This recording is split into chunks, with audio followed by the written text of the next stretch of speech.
امت مسلمہ کے جو حکمران طبقہ ہے اس کی جو خاموشی ہے، بلا شبہ سخت نااہل، بزدل، مفاد پرست اور ایک عیاشی کی زندگی کے ہلے ہوئے حکمران ہیں. لیکن رہائش کے حوالے سے چونکہ اسلام آباد میں رہائش آپ کو پتہ ہے بہت مہنگی بھی ہے اور لوگ آنا بھی چاہ رہے ہیں، تو آیا کہ دربار عالیہ کی طرف سے یا انتظامیہ دربار عالیہ کی طرف سے کوئی ایسی انتظامات رہائش کے حوالے سے موجود ہیں یا نہیں؟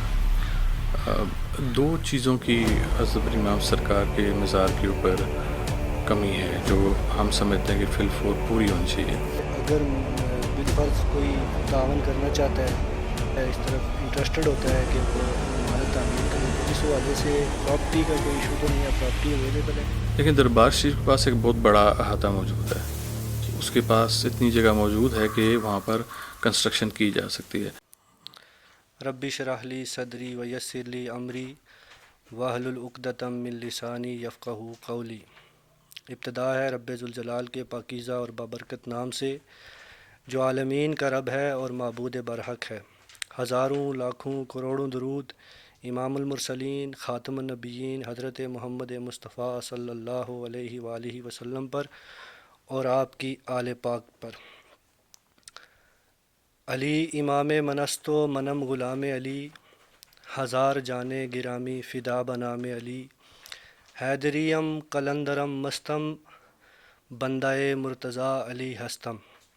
السلام علیکم ورحمۃ اللہ وبرکاتہ. ناظرین، آپ دیکھ رہے ہیں پروگرام دین اور دنیا. میں ہوں آپ کا ہوسٹ سید یاسر بخاری. دعا گو ہوں اللہ رب العالمین سے کہ آپ جہاں کہیں سے بھی ہماری ویڈیو دیکھ رہے ہیں، پروردگار عالم آپ سب کو ہمیشہ خوش و خرم رکھے، شاد اور آباد رکھے.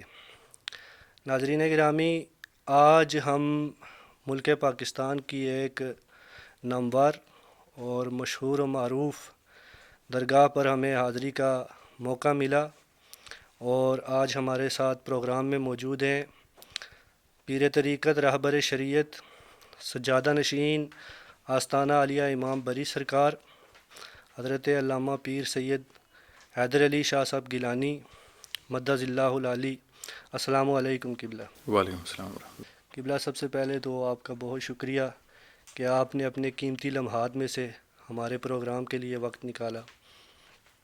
سنائیں آپ کی مزاج کیسے ہیں؟ ٹھیک ہے؟ الحمدللہ. آپ خیریت سے ہیں؟ جی الحمدللہ.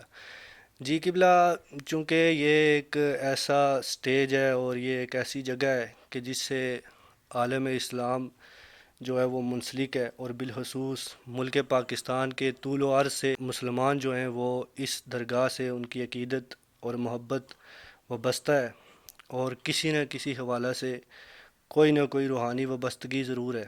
تو ہم یہ چاہیں گے کہ آج آپ سے جو اسلام کو درپیش مسائل ہیں اور جو اس ٹائم عالم اسلام کو چیلنجز کا سامنا کرنا پڑ رہا ہے، سب سے پہلے حضرت ہمارے اس ملک پاکستان کے اندر جو ہے وہ ایک افراتفری کی کیفیت ہے، بے روزگاری ہے، مہنگائی ہے اور اسی طرح دہشت گردی ہے.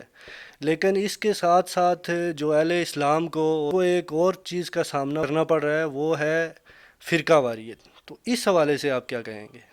اعوذ باللہ من الشیطان الرجیم. بسم اللہ الرحمن الرحیم. اللہ تعالیٰ قرآن کریم میں ارشاد فرماتے ہیں کہ وَلْتَكُن مِّنكُمْ أُمَّةٌ يَدْعُونَ إِلَى الْخَيْرِ وَيَأْمُرُونَ بِالْمَعْرُوفِ وَيَنْهَوْنَ عَنِ الْمُنكَرِ وَأُولَٰئِكَ هُمُ الْمُفْلِحُونَ. کہ چاہیے کہ تم میں سے ایک جماعت ایسی ہو جو بھلائی کی ترغیب دے، نیکی کی طرف بلائے اور منکرات سے روکے، اور وہی لوگ فلاح پانے والے ہیں. یہ آیت مبارکہ اس موقع پر پڑھنے کا مقصد عموماً یہ میری کسی بھی بیان کا یا کسی معاملے کا پہلا حصہ یہیں سے شروع ہوتا ہے. اس کو بیان کرنے کا مقصد یہ ہوتا ہے کہ اللہ تعالیٰ نے خود قرآن کریم میں ارشاد فرمایا کہ تم میں سے ایک جماعت ایسی ہونی چاہیے. تو جب ہم پورے قرآن کریم کا مطالعہ کرتے ہیں تو ہم اس میں ڈھونڈتے ہیں، کیونکہ جو حضور علیہ السلام نے ہمارے پاس فٹ سٹیپس چھوڑے، جو پیٹرن چھوڑا، وہ یہ تھا کہ آپ نے میرے بعد کیا کرنا ہے. تو آپ نے اپنے بعد قرآن کریم اور اپنی اطرت کو متعین فرمایا کہ یہ لوگوں کی اصلاح کا کام کرے گی، یا جس نے اصلاح لینی ہو، اصلاح کروانی ہو، وہ ان کے پاس چلا جائے تو کبھی گمراہ نہیں ہوگا. تو جب ہم قرآن کریم میں اس فلاح والی جماعت کو دیکھتے ہیں جو نیکی کی ترغیب دے رہی ہے، تو آپ دیکھتے ہیں کہ جا بجا آپ کو اللہ کے ولیوں کا ذکر ملتا ہے. ہمارے ساتھ جو المیہ ہوا وہ یہ ہوا کہ ہم نے جو فٹ سٹیپس حضور علیہ السلام نے بتائے تھے ہم نے ان کو چھوڑ دیا. ماضی میں بھی ایسا ہوا کہ ان اولیاء اللہ کو ان کی بے کنی کی گئی، ان کو دبایا گیا. جس طریقے سے اسلام یہ پھیلا سکتے تھے اس طرح پھیلانے نہیں دیا گیا، اور نہ ہی جو طریقہ یہ بتا رہے تھے اسلام کا وہ اس کو رائج کیا گیا. ایسے مختلف مکاتب نے جنم لیا، مختلف گروہ سامنے آئے، مختلف مذہبی تنظیمیں آئے، مختلف سوچ کے نظریات کے لوگ سامنے آئے. اب جب ایسے لوگ سامنے آئے تو انہوں نے دین کی ایک نئی شکل پیش کر دی. اب جو دین کی نئی شکل سامنے آئی تو اولیاء اللہ نے جو دین بتایا تھا، صوفیاء نے جو دین بتایا تھا حضور علیہ السلام کے بعد، ائمہ کے بعد، تو اس دین میں اور جو دوسرا لایا گیا دین تھا، جو خود سے بنایا گیا دین تھا، اس میں زمین آسمان کا فرق ہے. جو دین حضور علیہ السلام سے چلا، اولیاء اللہ سے ہوتا ہوا ہم لوگوں تک سینہ بسینہ پہنچا، وہ بڑا نرمی کا دین ہے. وہ قرآن کی سایہ مبارکہ لا اکراہ فی الدین کی طرف جاتا ہے. لیکن جب آپ دوسرے دین کی طرف جاتے ہیں جو کہ بنایا گیا، بات کی ایجاد کی، اس میں سختی کا پہلو ڈال دیا گیا، بات بات پر سختی کی گئی. حتیٰ کہ وضو کے طریقے کو اتنا سخت کر دیا گیا کہ آپ کبھی اگر کسی سوشل میڈیا کے اوپر سرچ کریں کہ وضو کا طریقہ، تو آپ حیران رہ جائیں گے کہ جو وضو کا طریقہ بتایا جاتا ہے یہ تو آپ کسی کو سمجھانے میں آپ کو کئی سال لگ جائیں گے، اور شاید ہی ہر بندے کے لیے، ہر عوام الناس کے لیے پاسبل ہو کہ اس طرح کا وضو کر سکے. اور پھر یہ بھی نہیں کہا جاتا کہ اس وضو میں کچھ کمی بیشی ہو سکتی ہے، کچھ رائٹ لیفٹ ہو سکتا ہے. اس کو ایک اتنا سخت بنا دیا گیا کہ اب جو نیا اسلام میں داخل ہونے والا ہوگا وہ تو ان چیزوں کی سختی دیکھ کے ہی پریشان ہو جائے گا کہ جس دین میں اپنے آپ کو صاف کرنے کا اتنا سخت طریقہ ہے کہ وہاں سے آپ رائٹ لیفٹ نہیں ہو سکتے، اللہ کے حضور کھڑے ہونے کا اتنا سخت طریقہ ہے، تو سوچیں وہ دین لوگ اس کو آپٹ کیسے کریں گے، وہ تو اس دین سے دور بھاگتے چلے جائیں گے. تو یہ ہمارے ساتھ سب سے بڑا المیہ تھا کہ جو سورس آف نالج، جو سورس آف دین حضور علیہ السلام نے متعین فرمایا، ہم لوگ اس سے ہٹ گئے. جو موجودہ ہمیں درپیش چیلنجز ہیں وہ اسی وجہ سے ہیں کہ آج کا نوجوان، آج کی نئی نسل وہ سختی کو ہضم نہیں کر پا رہی. یہ انسان کی فطرت ہے کہ جو چیز نرم ہو وہ اس کے ساتھ اٹیچ ہوتا ہے. جہاں پر وہ سختی کا عنصر دیکھے اس سے دور بھاگ جائے گا. حضور علیہ السلام سے فتح مکہ کے موقع پر اگر وہاں پر قتل و غارت گری شروع کر دیتے، لوگوں کو مارنا شروع کرتے، تو آپ کا کیا خیال ہے اسلام پھیلتا؟ اسلام نے قتل نہیں پھیلنا تھا. حضور علیہ السلام نے ایک بڑا سافٹ طریقہ اپنایا. آپ نے فتح حاصل کرنے کے بعد آپ نے کہا جو مرضی اپنے دین کے مطابق زندگی گزارو. تو لوگوں نے دیکھا کہ جو مذہب اتنی آزادی دے رہا ہے، فاتح ہونے کے بعد، ایک اس جگہ کی کنٹرول سنبھالنے کے بعد ایک شخص ہمیں کہہ رہا ہے کہ آپ اپنی مرضی کا دین کرو، اپنی مرضی کی زندگی گزارو، تو ان لوگوں کی پھر رغبت ہوئی ٹورڈز دین کہ ہم نے اسی دین میں داخل ہونا ہے کہ جس میں اتنی نرمی ہے. تو اگر آپ اس کا کمپیریزن کریں جو حضور علیہ السلام کا دین تھا اور جو دین کی شکل آج موجود ہے، آپ اس میں زمین اور آسمان کا فرق دیکھیں گے. سختی کا عنصر پایا جاتا ہے. جب تک ہم لا اکراہ فی الدین پر نہیں جائیں گے، نرمی کی طرف نہیں جائیں گے، ہم نہ نئی نسل کو قائل کرنے قابل ہوں گے کہ وہ دین کے ساتھ اٹیچ ہو. کلمہ لا الہ الا اللہ محمد رسول اللہ پڑھ لینا کوئی بڑی بات نہیں ہے، بے شمار لوگوں نے پڑھا ہے. ہمارے جو بچے پیدا ہوتے ہیں انہوں نے تو پڑھے نہ پڑھیں وہ پھر بھی مسلمان ہوتے ہیں. تو یہ کوئی بڑے فن کی بات نہیں ہے، یہ کوئی اعزاز کی بات نہیں ہے، امتیاز کی بات نہیں ہے. اعزاز اور امتیاز کی بات یہ ہے کہ جو قول اللہ نے اپنے حبیب کے ذریعے ہم تک پہنچایا، ہم اس قول کے اوپر کتنا چل رہے ہیں.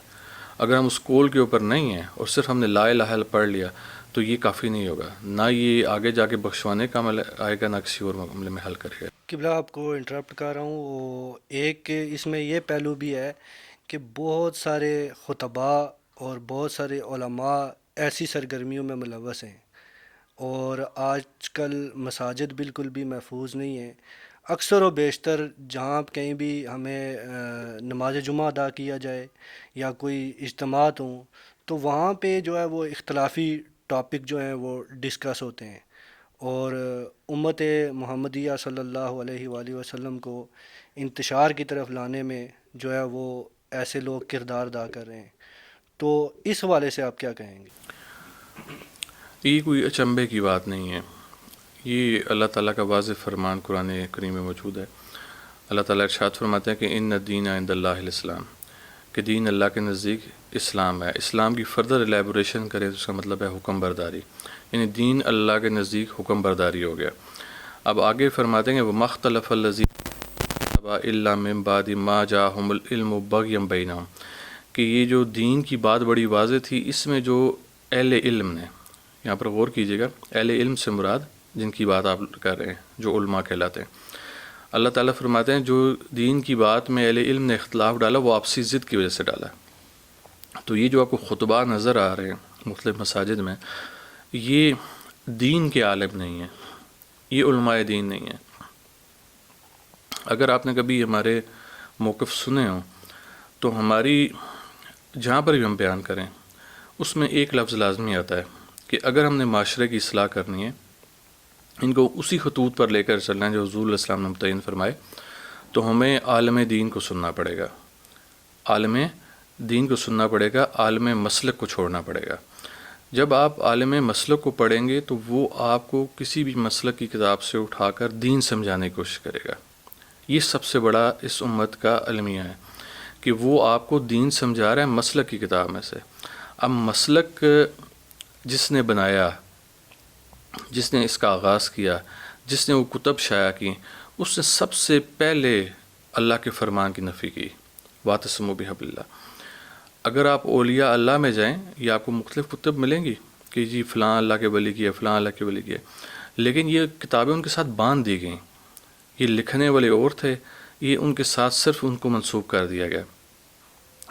حضرت شیخ جنید بغدادی رحمۃ اللہ علیہ کا ایک واقعہ لکھا جاتا ہے، تو اس میں کہا جاتا ہے کہ انہوں نے اپنے ایک شاگرد سے کہا کہ یہ ایک فلاں پوٹلی جا کے دریا برد کر دو، لیکن اس کی بڑی کیئر کرنی ہے، بڑے سنبھال کے جانا ہے اور کھول کے نہیں دیکھنا اس کو. تو اس نے مرشد کے حکم کی تعمیل کی اور جا کے اس کو دریا برد کر دیا، لیکن مخمصہ اس کے ذہن میں تھا کہ آیا اس میں چیز کیا تھی. واپس آ کے اس نے دریافت کیا کہ میں نے آپ کے حکم کے مطابق دیکھا بھی نہیں، کچھ بھی نہیں کیا، اور بڑے اس کو ادب و احترام کے ساتھ دریا کی نظر کر دیا، لیکن مجھے کم از کم یہ تو بتا دیں اس میں ہے کیا تھا. تو آپ نے فرمایا کہ میں نے ایک کتاب لکھی 12 سال لگا کر، اور پھر میں نے 12 سال اس کو اس کی نوک پلک سنوارنے میں لگا دیے. نوک پلک سے مراد یہ ہوتی ہے کہ اس میں کوئی غلطیاں، خامیاں، کوئی کہیں سلپ آف ٹنگ یا کوئی ایسی چیز ہو گیا یا سلپ آف رائٹنگ ہو گیا ہو، تو میں نے وہ ٹھیک کرنے میں لگائی. اس کے بعد کہتے ہیں کہ 12 سال اگلے میں یہ سوچتا رہا کہ اس کو میں لانچ کروں یا نہ کروں، لوگوں میں لے کر آؤں یا نہ. تو کہتے ہیں اس لمبے عرصے کے بعد میں اس نتیجے پہنچا کہ قرآن کریم کے ہوتے ہوئے دنیا کی کسی اور کتاب کی ضرورت ہی نہیں ہے. تو اگر آپ اس طرف جائیں تو آپ کو پتہ چلتا ہے کہ آپ دیگر کسی بھی کتاب کو آپ ایز اے سپلیمنٹری اس کے طور پہ استعمال کر سکتے ہیں کہ یار اس میں سے فلاں چیز ہم لے لیں، کچھ ہمیں آئیڈیا مل جائے گا کسی چیز کا، لیکن جو پرائمری سورس آف نالج ہے وہ آپ کو قرآن کریم کو رکھنا پڑے گا. اس میں جو ہے وہ ایک چیز یہ بھی ہے کہ اس میں سادہ لو عوام جو ہے وہ اس کا شکار ہوتے ہیں. تو آپ کیا لوگوں کو سجیسٹ کریں گے کہ ایسے لوگوں سے کس طرح محفوظ رہا جا سکے؟ اس کا ایک واحد سورس آپ میڈیا کے لوگ ہیں.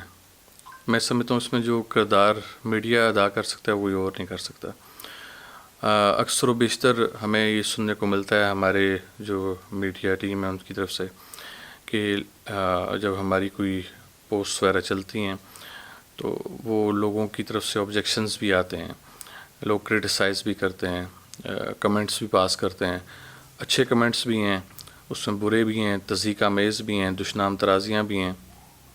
ساتھ ہی ساتھ یہ زیادہ تر جو ایشو ریز کیا جاتا ہے کہ کسی پیر صاحبان کو کیا ضرورت پڑی سوشل میڈیا فورمز استعمال کرنے کی، جو پیر صاحبان تو وہ اللہ والے ہوتے تھے. اب یہ لوگوں کو سمجھنا پڑے گا کہ قرآن میں ایک لفظ استعمال ہوتا ہے بالمعروف کا، اور اس کو کہا جاتا ہے کہ دستور کے مطابق، جس نے بھی ترجمہ کیا اس کو دستور کے مطابق لیا. تو اس دستور کے مطابق کا مطلب ہے کہ ہم نے جو رائج الوقت چیز ہے اس کو لے کے چلنا ہے. اگر ٹیکنالوجی ہے تو وہ بھی ہمیں لے کے چلنی پڑے گی. ہم نے اگر جہاد کرنا ہے تو اس میں ہمیں کلشنکوف کا سہارا لینا پڑے گا. ہم اب تلوار کی طرف نہیں جا سکتے. ہمیں لڑنے کے لیے ٹینک بھی بنانے پڑیں گے. ہم صرف اونٹ کا استعمال نہیں کر سکتے. تو جیسے جیسے ٹیکنالوجی چینج ہوئی، فورمز چینج ہوئے، تو ہم نے بھی اس کو آپٹ کیا. اور اس کو آپٹ کرنے کا، یہ میں اس کو ایکسپلین اس لیے کر لوں کہ اس کو آپٹ کرنے کا جو وجہ ہے وہ یہ کہ جب تک میڈیا آپ کے پاس نہیں ہوگا آپ فار فلانگ ایریاز میں نہیں جا سکتے. لیٹ سے ہم نے یہاں سے کراچی ٹریول کرنا ہے. اب کراچی ٹریول کرنے پہ اگر میں بحیثیت ایک عام آدمی جاتا ہوں تو میرے ساتھ اگر میری ٹیم جاتی ہے تو ایک اچھا خاصا ایکسپینڈیچر اس پہ آتا ہے. ابھی ہمارا ریسنٹلی ایک انشاءاللہ وزٹ ہے کراچی کا 15 نومبر کا. تو اب ہمیں جو درس و تدریس کا عمل ہم وہاں پر جا کے کریں گے وہ ہم آپ کے توسط سے، دیگر میڈیا کے چینلز کے توسط سے ہم بڑی آسانی سے اپنا پیغام وہاں کے عوام تک پہنچا سکتے ہیں. ایشو صرف یہ آ رہا ہے کہ جیسے پیر حضرات میں کالی بھیڑیں موجود ہیں خانقاہی نظام میں، جو خانقاہی نظام کی تباہی کا بھی باعث ہیں اور ان کے اوپر کالے دھبے کے مترادف بھی ہیں، اسی طرح سیاستدانوں میں بھی کالی بھیڑیں موجود ہیں. ہر شعبہ آپ اٹھائیں گے، تعلیم کا شعبہ اٹھائیں آپ کو اساتذہ میں بھی ملیں گی. آپ صحافی اٹھائیں تو صحافیوں میں بھی ملیں گی، یعنی کہ میڈیا کے اندر بھی کالی بھیڑیں موجود ہیں. اب یہ جو کالی بھیڑیں کسی بھی فورم پہ موجود ہیں، یہ کیا کرتے ہیں، صرف ان کا مطمئن نظر ہوتا ہے کہ ہم فیم حاصل کر لیں. تو ان کی کوشش ہوتی ہے انہی گھسے پٹے مولویوں کو سامنے لایا جائے جو پچھلے 60 سال سے وہ مختلف مسالک کی آڑ میں لوگوں کو لڑانے میں مصروف ہیں.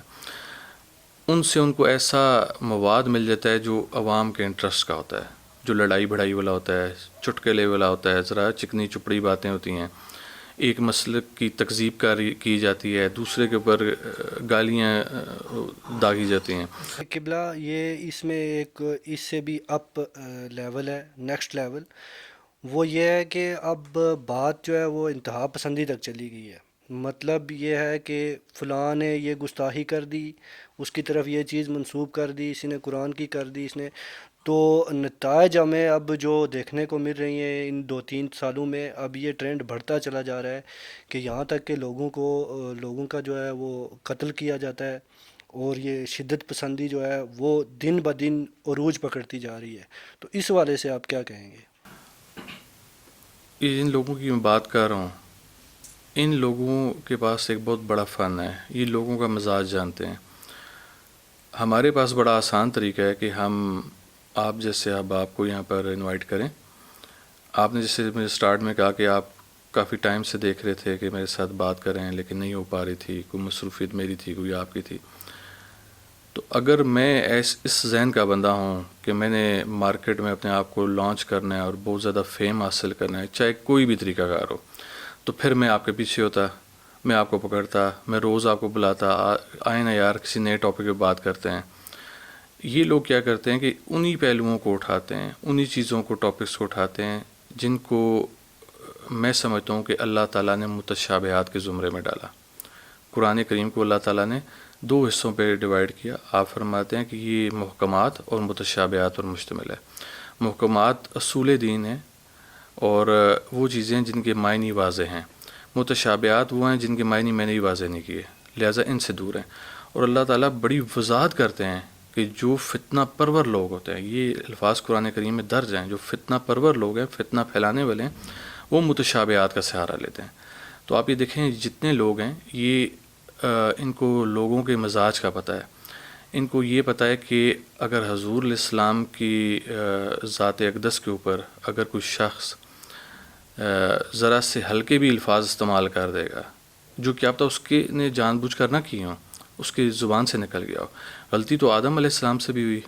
آپ کو اللہ تعالیٰ نے فرمایا کہ اس فلاں درخت کے پھل کے پاس نہیں جانا، لیکن آدم علیہ السلام بھی چلے گئے، شیطان کے بہکاوے میں آ گئے. تو ایک عام انسان سے سلپ آف ٹنگ ہونا یا ہلکے الفاظ نکل جانا یہ لازمی نہیں دانستہ ہو. ان لوگوں کو وہ مزاج لوگوں کا سمجھ آئے کہ انہوں نے حضور علیہ السلام کے اوپر جو بھی ایسی بات ہوگی ہم یہ چیز کو کیش کر سکتے ہیں. تو اسی کی آڑ میں تنظیمیں بھی بن گئی اور ان کو اتنا بڑھاوا دے کے کر لیا، بات کے اوپر مارنے کا معاملہ کرنا، سختی کا ایک عنصر پیدا کر دیا گیا. تو یہ چیز دین اسلام سے بالکل ہٹ کر ہے، جبکہ حضور علیہ السلام کے ساتھ ایسی چیزیں منسوخ کر دی گئیں کہ حضور علیہ السلام نے فرمایا کہ جی اگر ایسا معاملہ ہو تو اس شخص کو آپ قتل کر دیں. تو جو ہم نے سعودی عرب میں ایسی مساجد دیکھیں، ایسے مقامات دیکھے جہاں پہ حضور علیہ السلام کو لہو لہان کر کے نکالا گیا. ہم نے وہ پتھر دیکھا جہاں پر حضور علیہ السلام کی ذات اقدس اپنی کونی مبارک رکھ کے تھوڑی دیر آرام فرما ہوئی. مسجد کوہ کے نام سے اس کو جانا جاتا ہے. الکو عربی زبان میں غالباً کونی کو بولتے ہیں. تو ہم نے ایسی چیزوں کو وٹنس کیا جو اس چیز کی غمازی کرتے ہیں کہ حضور علیہ السلام کے اوپر جتنی سختیاں کی گئیں شاید ہی کسی کے اوپر کی گئیں، لیکن ہم نے کسی جگہ یہ نہیں پڑھا جو مستند، جو علم ہمیں سینہ بہ سینہ ملا. ہمیں کہیں نہیں پتہ چلا کہ حضور علیہ السلام نے اس کا ریونج لیا ہو، واپسی پر آ کے آپ نے طائف والوں کو سب کو قتل کر دیا ہو. ایسا نہیں کیا. طائف والوں نے آپ کے ساتھ کیا سلوک کیا؟ تو کیا حضور علیہ السلام نے ان کے ساتھ ایسا سلوک کیا جب آپ فتح مکہ کے موقع پر واپس آئے؟ ہم نے حضور علیہ السلام کی زندگی کو چھوڑ دیا. یہ وہ لوگ ہیں جو موقع پرست لوگ ہیں، یہ جانتے ہیں کہ لوگوں کے دماغوں کے ساتھ، ذہنوں کے ساتھ کیسے کھیلنا ہے.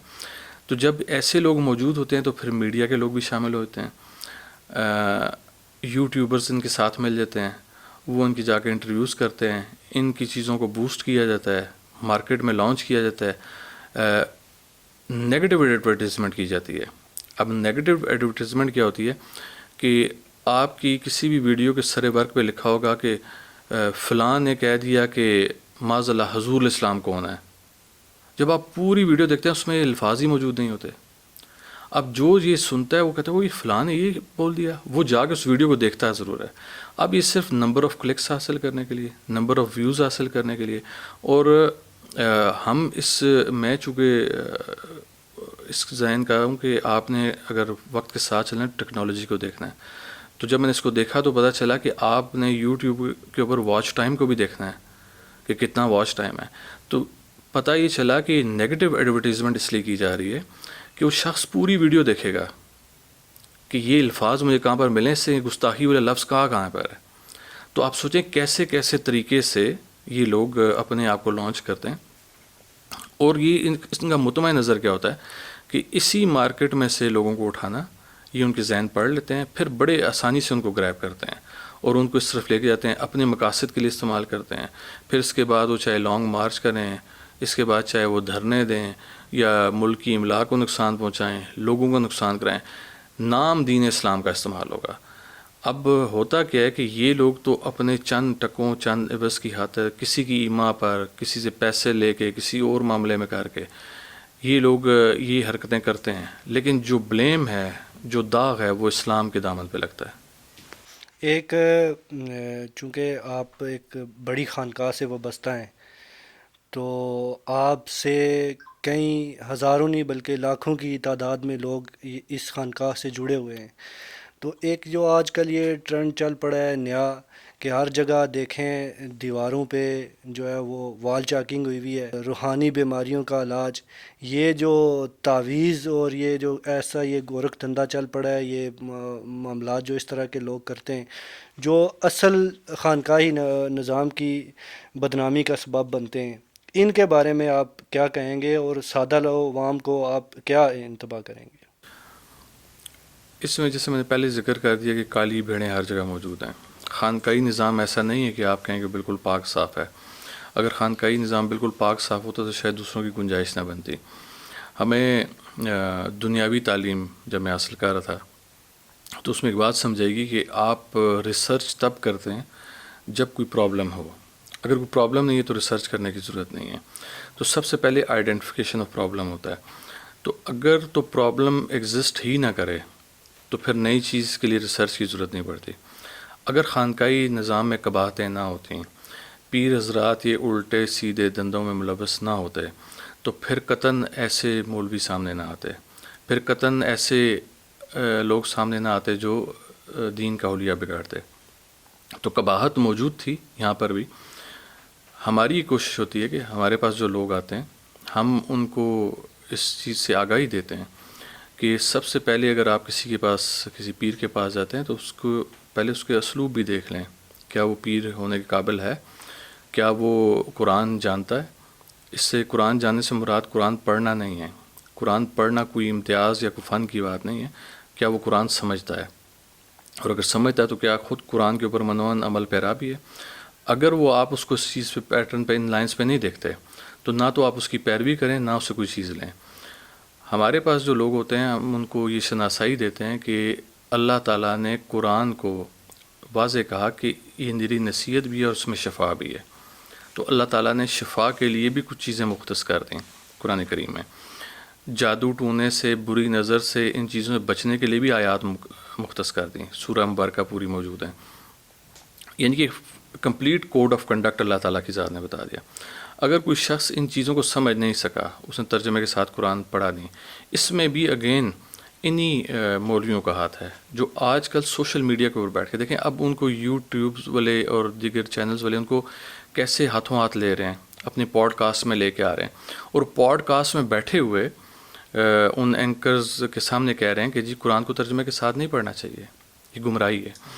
تو وہ اینکر آگے سے یہ نہیں جواب دیتا کہ یار یہ بات آپ نے کیسے کی، کیونکہ وہ مولانا سے اس نے پروگرام لینا ہے، اس کے ذریعے اس نے اپنے آپ کو ہٹ کرنا ہے، پروموٹ کرنا ہے. تو لہٰذا وہ مولانا کی ہر گھسی پٹی کو اٹھا کے وہ اس کا حصہ بنائے گا، اور وہ جان بوجھ کے وہ خوش ہوگا کہ مولانا نے ایک ایسی بات کر دی جو مافوق الفطرت ہے، دین سے ہٹ کے. اللہ تعالیٰ فرما رہے ہیں وَلَقَدْ يَسَّرْنَا الْقُرْآنَ لِلذِّكْرِ فَهَلْ مِن مُدَّكِرٍ، اور وہ مولوی اٹھ کے کہہ رہا ہے کہ اس کو ترجمے کے ساتھ پڑھنا گمراہی ہے. تو وہ آگے سے اس میں اتنی جرت نہیں ہے، اور وہ کر اس لیے رہا ہے کہ جب ایسی ایک اول فول یہ بولے گا تو یہ مارکیٹ میں زیادہ ہٹ ہو جائے گی. تو اس طریقے سے علماء نے بھی دین میں بگاڑ پیدا کیا، اور خانقاہی نظام بھی پیچھے نہیں رہا. انہوں نے بھی جو رول پلے کر سکتے تھے. جس شخص کو بسم اللہ شریف صحیح طریقے سے نہیں آتی، جس نے شاید اس دن میں ایک نماز بھی نہ پڑھی ہو، تو وہ بیٹھ کے تعویذ آگے کر رہا ہوتا ہے. تو جب ایسا شخص تعویذ آگے کرے گا تو سوچیں اس کا کیا اثر ہوگا، وہ کسی الٹ طرف ہی جائے گا. تو ہم نفی کرتے ہیں، ہمارے سامنے جو بھی آئے گا ہم اس کی نفی کریں گے.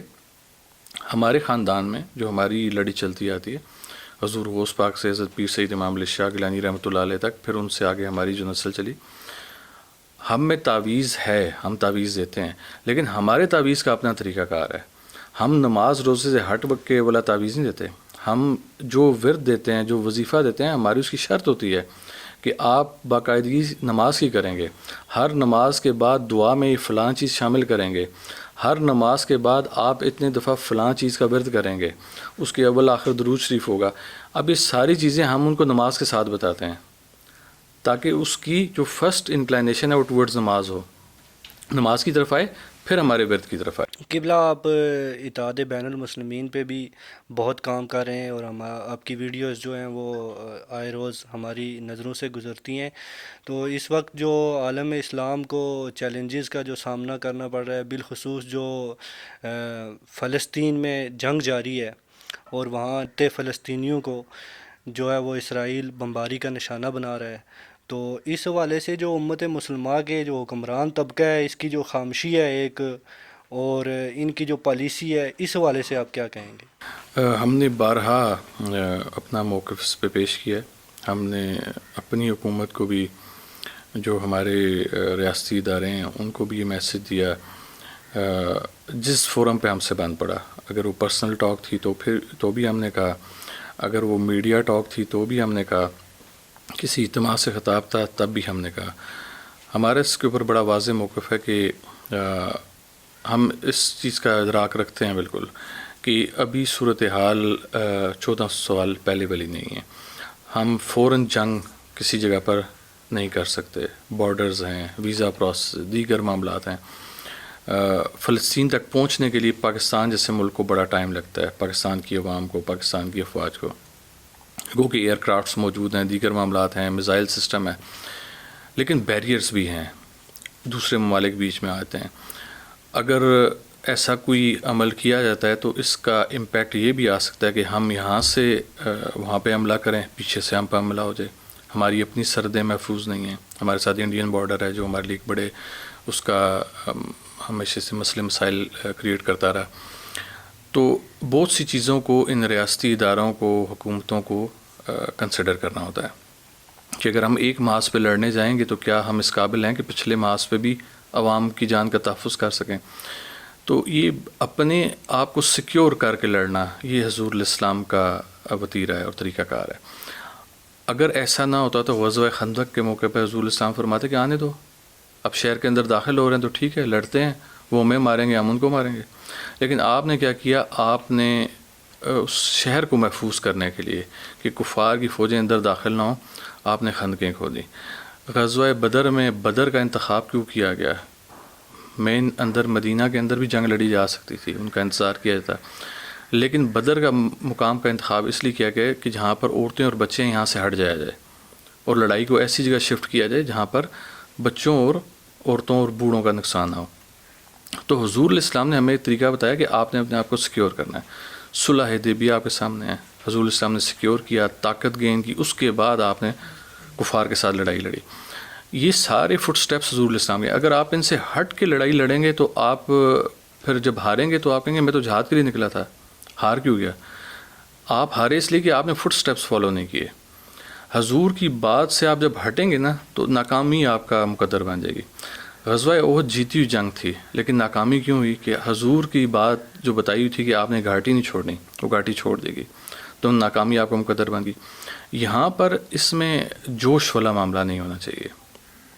جتنا دل ہمارا دکھتا ہے بیت المقدس کے لیے، وہاں کی عوام کے لیے، وہاں کے بچوں کے لیے، اور بحیثیت انسان زیادہ تکلیف ہمیں وہاں پر بچوں کے اوپر ہوتی ہے، وہاں کی عورتوں کے اوپر ہوتی ہے کہ جن کو بے دردی سے مارا جا رہا ہے. ہمارا بس چلے ہم سب سے پہلے وہاں پر جائیں، لیکن چونکہ محدود ہو گئے ہیں، ہم بارڈرز کی سے نہیں جا سکتے. یہاں پر جوش کے ساتھ بڑے ہوش کی بھی ضرورت ہے. کہیں ہم ایسا نہ کر بیٹھیں کہ وہاں پر ایسے معاملات کریں جو ہمیں اس کے لیے انوائٹ ہی نہ کیا گیا ہو کہ آپ جی وہاں پر یہ حملہ کر دیں. جس فورم پہ میری فلسطین کے امبیسڈرس جو ہیں ان سے ملاقات رہی، وہ بڑے نفیس آدمی ہیں، اور ان سے میری جہاں پر ہی ملاقات ہوئی انہوں نے بڑا واضح کہا کہ ہمیں یہ فلاں فورمز پہ یہ مدد چاہیے کہ ہمیں میڈیکل ایڈ دی جائے، فلاں دیا جائے، فلاں دیا جائے. ان کو بھی یہ معلوم تھا کہ اس دور میں وہ جو جہاد والا کانسیپٹ ہے وہ امپلیمنٹ کرنا مشکل ہے. دیکھیں جہاد، ابھی آپ نے سوال کیا آپ بھی جہاد میں شامل ہو گئے، یہ آواز اٹھے گی، میری آواز جائے گی، ہم فلسطین کے مظلوم لوگوں کے لیے آواز اٹھائیں گے، تو یہ بھی تو جہاد ہے، جہاد باللسان ہے. حضور الاسلام کے دور میں تمام لوگ تلوار اٹھا کے نہیں لڑتے تھے. آپ تاریخ اٹھا کے دیکھیں، کئی لوگ حضور کے ساتھ باہر ہوتے تھے اور کئی لوگ ایسے ہوتے تھے جو پیچھے شہر میں موجود ہوتے تھے. تو یہ ایسے معلوم پڑتا ہے کہ ہر شخص کا جس کو حضور نے نگران مقرر کیا، اپنے بعد کہا کہ تمہیں وہی نسبت حاصل ہے جو ہارون کو موسیٰ سے تھی، تو اب وہ کیا سمجھتے ہیں کہ وہ جہاد میں شامل نہیں تھا؟ جتنا بڑا جہاد وہ شخص کر رہا تھا اس علاقے کو سیکیور کر کے، ان عورتوں بچوں اور بوڑھوں کا تحفظ کر کے، اس سے بڑا جہاد تو کوئی نہیں بنتا. تو جب وہ شخص میدان عمل میں آیا تو اس نے جہاد بالنفس بھی کیا، اس نے لڑائی بھی لڑی، لوگوں تحت ایک بھی کیا. غزوہ بدر میں کتنے لوگوں کو مار دیا، یعنی کہ وہ مین آف دی میچ رہا ہر اس میں. تو یہ ہمیں معلوم پڑا کہ ہم نے بڑے طریقے سے شعور کو سامنے رکھتے ہوئے، شعور کی جو بتی ہے اس کو اس میں گم نہیں کرنا، اس کو جلا کر جہاد کرنا ہے. دور حاضر کا جہاد اس چیز کی زیادہ ڈیمانڈ کرتا ہے کہ آپ نے بڑے طریقے سے چلنا ہے. اب آتے ہیں دوسری طرف کہ کیا ہم یہ چاہتے ہیں کہ جہاد اور ایسے ہی معاملہ ہو؟ یقیناً کوئی دو رائے نہیں ہے. جب میں وہاں پر بلکتے ہوئے بچوں کو دیکھتا ہوں تو میرا دل کرتا ہے کہ تمام چیزیں یہاں سے دے دلا کے وہاں پر چلے مر جائیں گے. موت آپ کو اچھے بستر پہ بھی آئے گی. ہم نے نہیں دیکھا کہ کوئی ایسا امیر ہو جو نہ مرا ہو. میں حالیہ ایک ہمارے پاکستان کے بڑے رئیس ٹائپ آدمی، میں نے ان کے بارے میں پڑھا کہ وہ بستر مرگ پر ہیں اور مشینوں کے ذریعے وہ آپریٹ ہو رہے ہیں. تو آخر موت تو اس کو بھی آنی ہے، موت ہم کو بھی آنی ہے، دیگر لوگوں کو بھی آنی ہے. تو کیوں نہ لڑ کر آ جائے، جہاد کر آ جائے، کسی اچھے کاز کے لیے آ جائے، فلسطین میں جا کر آ جائے.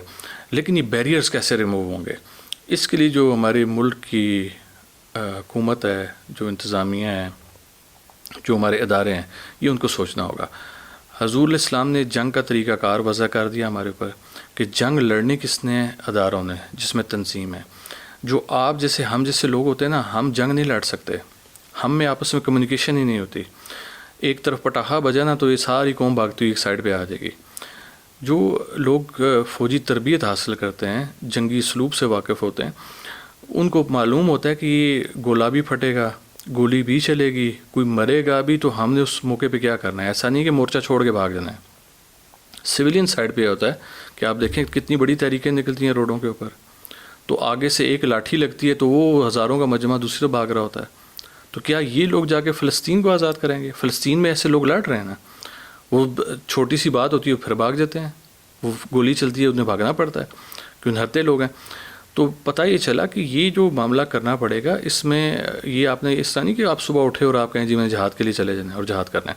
اس کے لیے بڑا ایک سوفسٹیکیٹڈ قسم کا آپ کو بڑے سیٹ پیٹرن کے اوپر ایک لائے عمل دینا پڑے گا. جو مسلمان حکمران جن کی آپ نے بات کی کہ وہ کیوں خاموش ہیں اور ان کا یہ وتیرہ کیوں ہو گیا، تو آپ ان کو صرف نام کو مسلمان کہہ سکتے ہیں. وہ لوگ تو اپنے محلات بچانے کے لیے ہیں، انہوں نے اپنے محل بچانے ہیں، انہوں نے دیگر ممالک کے ساتھ اپنے تعلقات بچانے ہیں. تو دو طریقے ہو سکتے ہیں، یا آپ اپنے تعلقات بچائیں تو یا آپ ان مسلمانوں کی مدد کریں جو اس ٹائم ظلم کی چکی میں پس رہے ہیں.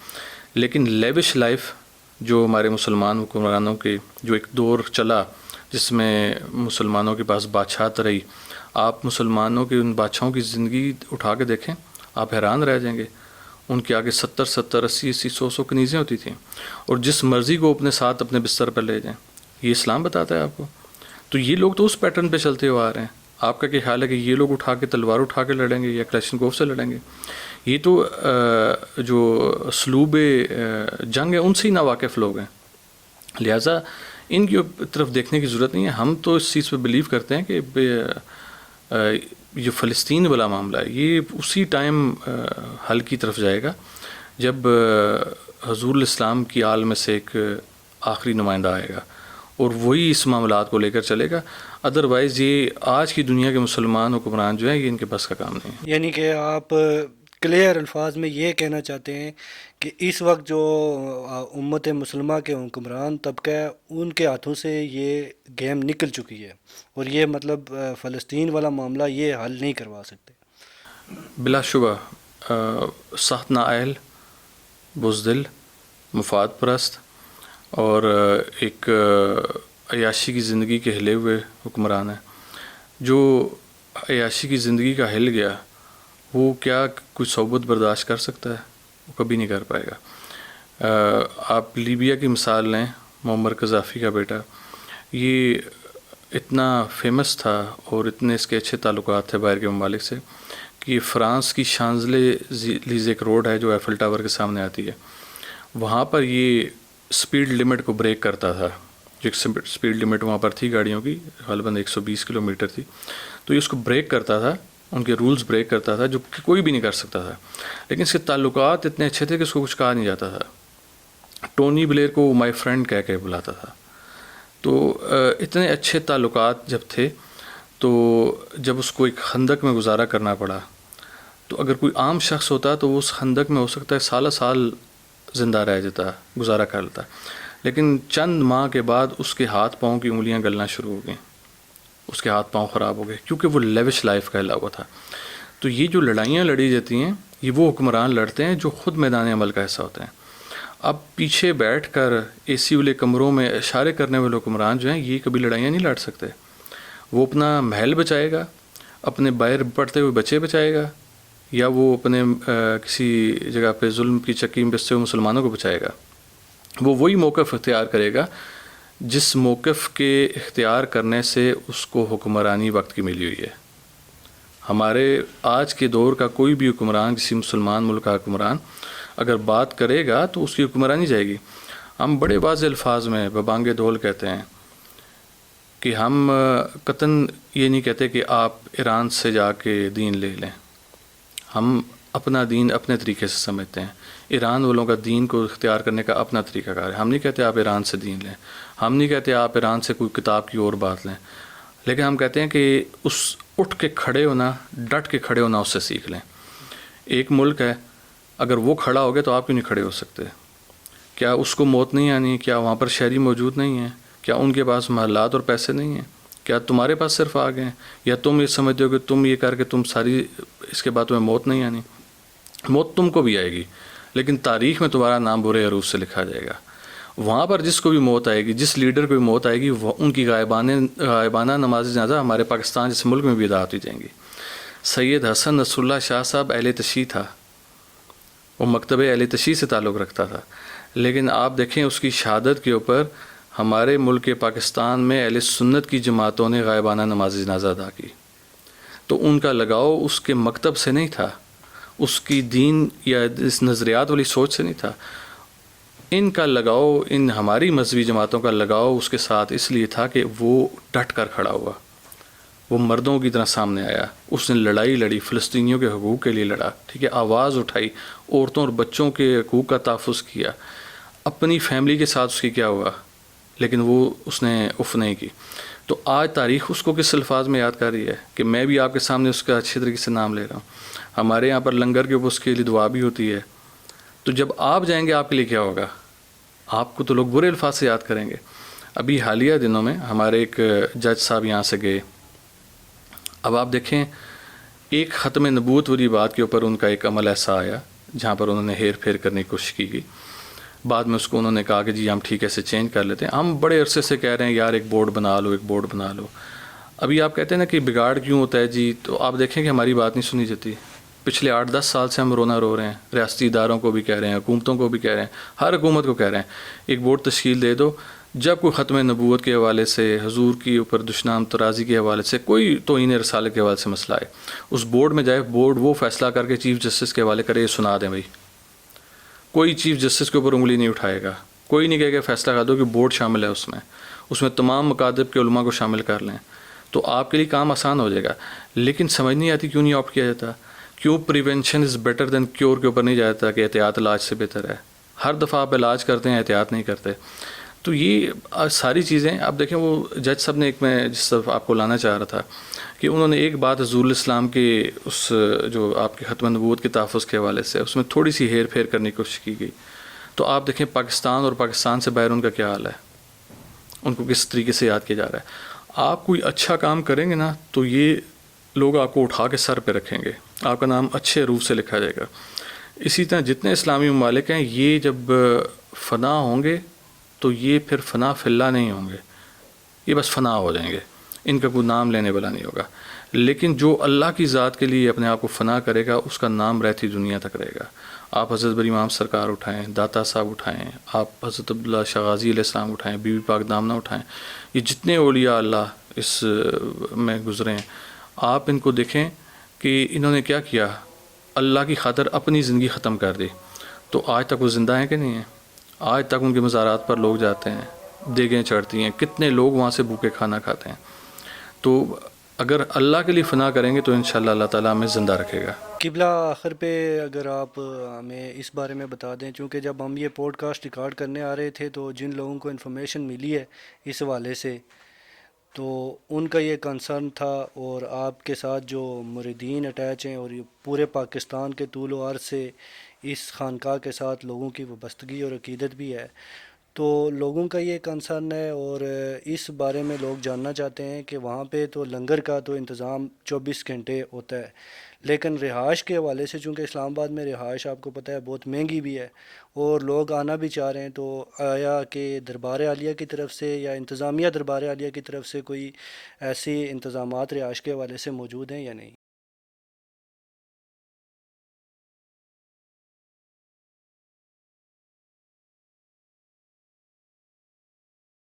چونکہ اس دربار شریف کا انتظام و انصراف اوقاف کے پاس ہے، تو ہم نے بارہا یہ ریکویسٹ کی بھی ہے، مختلف اپنے میڈیا کے تھرو، پرنٹ میڈیا کے تھرو بھی ریکویسٹ کرتے رہیں اور ان رائٹنگ بھی کی گئی ہے. ایک تو ہم نے ہر حکومت کی توجہ اس طرف دلائی کہ حضرت بری امام سرکار کے مزار کے اوپر تعلیم و تربیت کا ایک معاملہ ہونا چاہیے، جو کسی بھی درسگاہ کی اصل اساس ہے، کسی خانقاہ کی. تو یہ اس زمن میں نے عمران خان صاحب کو ایک مشورہ دیا تھا کہ آپ اس کو درسگاہ کے طور پر استعمال کریں، ڈے ٹائم سکولنگ ہو، اور اس میں جو بچے یہاں پر پڑھیں، اور وہ بچے نہیں ہوں، مختلف عمر کے لوگ ہوں، علماء دین کو بلایا جائے، علماء مسالک کو سے ہٹ کر، پھر وہی لوگ واپس جا کے اس دین کو اپنی زندگیوں میں امپلیمنٹ کریں۔ ایک تو ہم سمجھتے ہیں کہ یہ چیز جس کی لوگ کئی ڈیمانڈ کرتے ہیں اور پوچھتے بھی ہیں کہ وہاں پر ایسا نظام کیوں نہیں ہے، اور یہ نظام مدرسہ سسٹم نہیں ہونا چاہیے، اسے ہٹ کر ہونا چاہیے۔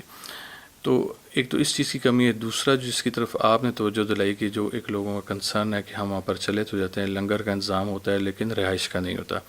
تو کسی بھی خانقاہ کی خصوصیت میں آتا ہے کہ وہاں پر سرائے موجود ہوتا ہے عام لوگوں کے لیے، زائرین کے لیے، اس کی مینٹیننس اور دیگر معاملات جو انتظامیہ ہوتی ہے اس کے ذمہ ہوتے ہیں۔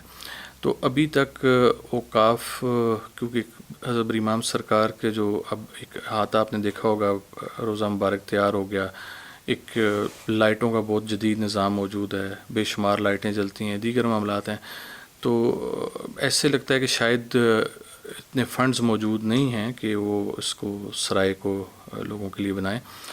لیکن میں سمجھتا ہوں کہ یہ درگاہیں ایسی ہیں، اور حضرت امام سرکار رحمۃ اللہ علیہ کی مریدین پورے پاکستان سے باہر اتنے زیادہ ہیں کہ اگر میرے خیال سے اگر اوقاف صدق کے دل سے اس چیز کی نیت اور ارادہ کرے اور ایک اعلان کر دے کہ جی جو کوئی اپنی مرضی سے یہاں پر اگر سرائے بنانا چاہتا ہے تو ہمارے پاس فنڈز نہیں ہیں، تو وہ اگر ایز اے کار خیر کے طور پہ کرنا چاہتا ہے تو آپ دیکھیں کہ یہاں پر ایک چھوڑ کے 10 سرائے بن جائیں گی۔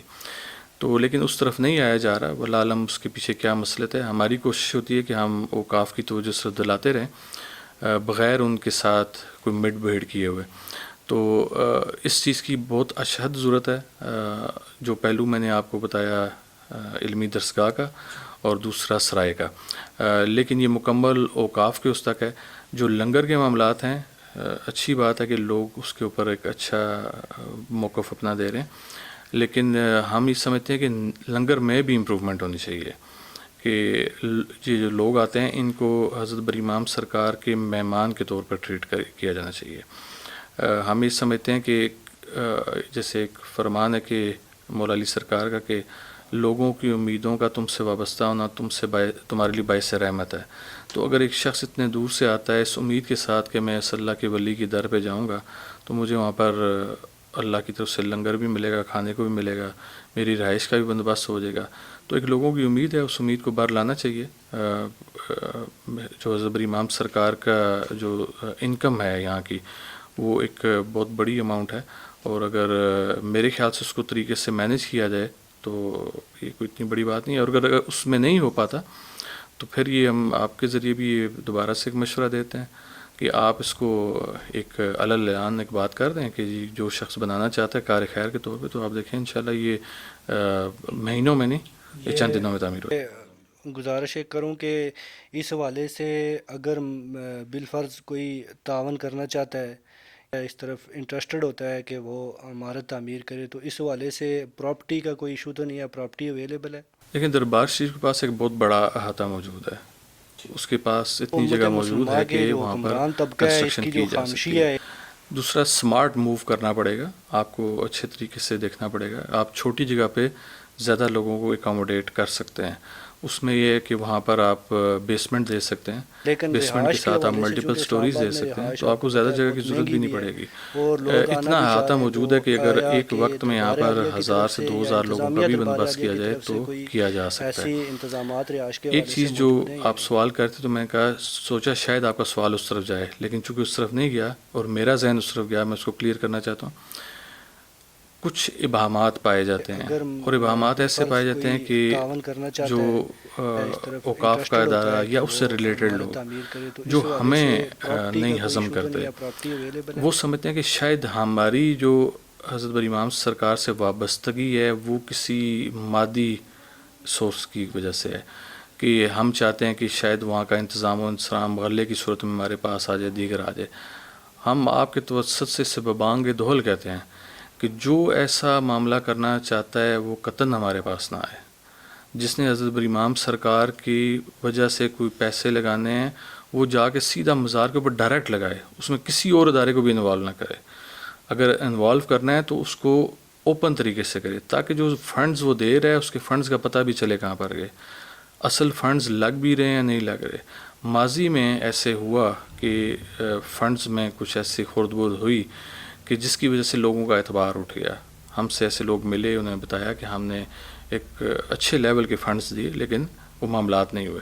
تو اس میں اگر اس طریقے سے دیکھا جائے تو جگہ دربار شریف کے پاس بہت زیادہ ہے. اس میں اگر اتنے لوگوں کو، جو میں نے آپ کو فگر بتائی، اگر ملٹی سٹوری بلڈنگز کھڑی کر کے اگر وہاں پر ان کو رہنے کی جگہ دی جائے تو بے شمار جگہ ہے، اس میں کوئی ایسا مسئلہ نہیں ہے. قبلہ آخر پہ میں آپ کا ایک بار پھر دل کی اتھاہ گہرائیوں سے شکریہ ادا کرتا ہوں کہ آپ نے اپنے بہت قیمتی لمحات میں سے وقت نکالا ہمارے پروگرام کے لیے. اللہ نگہبان. بہت شکریہ. جزاک اللہ.